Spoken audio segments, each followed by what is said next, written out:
Hey guys, we're getting closer to the bottom of the vehicle.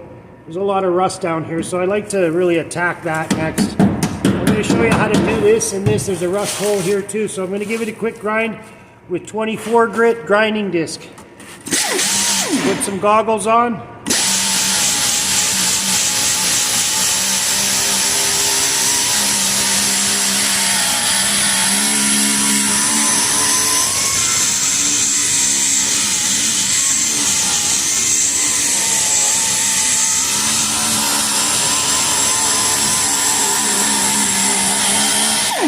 Something like that. Go over the rust a little bit. Go about 2 inches away, 2 inches away. We're going to make a patch, about a 1-inch patch around that rusted spot. Okay, guys? Same thing on this one.